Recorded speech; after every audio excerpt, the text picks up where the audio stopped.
This guy travels all around the country, out of Chicago. Y'all welcome Mr. Kyle Wells.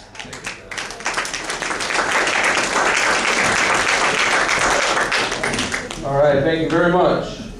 As the announcer said, I'm from Chicago. I perform all over, which is great. But sometimes I miss my friends, you know what I mean?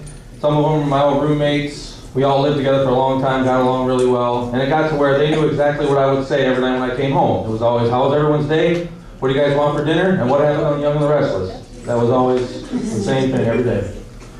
They're a great group of guys, but they're on this energy drink kick right now, which I don't understand. And what bugs me about my friends drinking them is some of them aren't working right now, so I'm just like, what are you energizing yourself for? I mean, you got another 14-hour video game marathon, or maybe you should play God of Resumes. That might actually do you some good.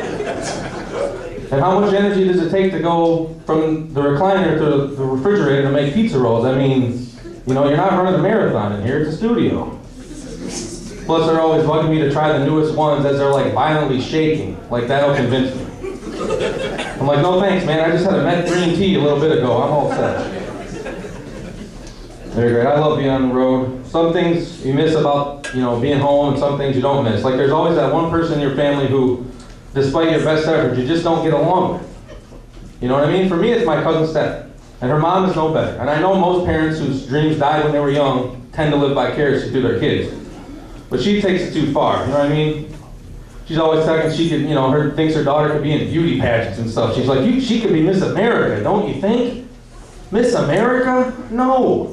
Miss Pregnancy Scare? Yes. Get off it, though. And, you know, and her daughter's at that age, she's in high school, she has to fit in, whatever, you know how teenagers are. And again, she asked for my input. And I had to give her a history lesson because as the Manson family taught us, being in a clique isn't everything it's cracked up to be. You know?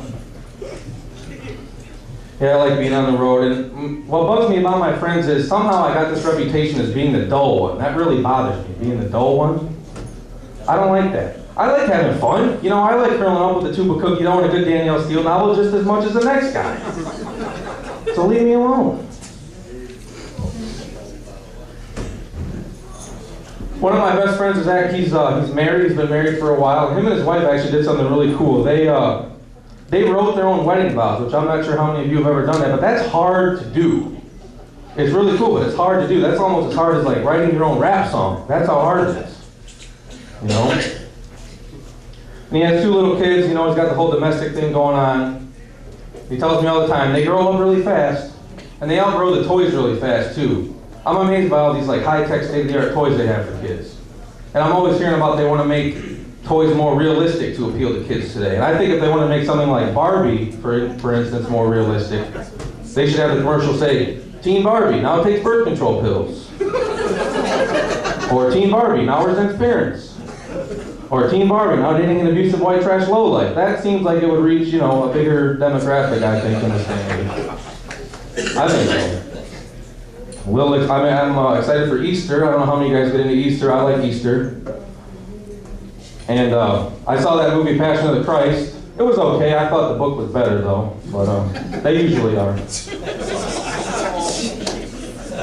Actually, putting people on crosses and stoning them was actually commonplace back in biblical days. I'm from the south side of Chicago. That's like a gang initiation there. So that's really not that big of a deal. I did something interesting recently. I gave blood, which I've never done before. And it got me thinking, the only person I think the Red Cross would not accept blood from would have to be Keith Richards. Think about it. Look at that guy. I mean, he's about as eroded and weathered as the Grand Canyon. You know what I mean? But I don't watch TV. I get depressed by the news and everything. Every day some new terrorism threat going on somewhere in the world. And well, I think they're going about interrogating the guys they capture all wrong. You know what I mean? If they really want to get them to talk, they should just get rid of all that stuff, recruit Great Aunt Hilda from the Silver Pines nursing home is what they should do. A full-blown dementia patient would be way more effective than any counterterrorism tool they got out.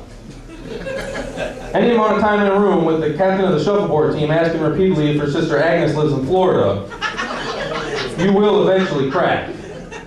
That is geriatric jihad, my friends. And that's my time. Thanks a lot, guys.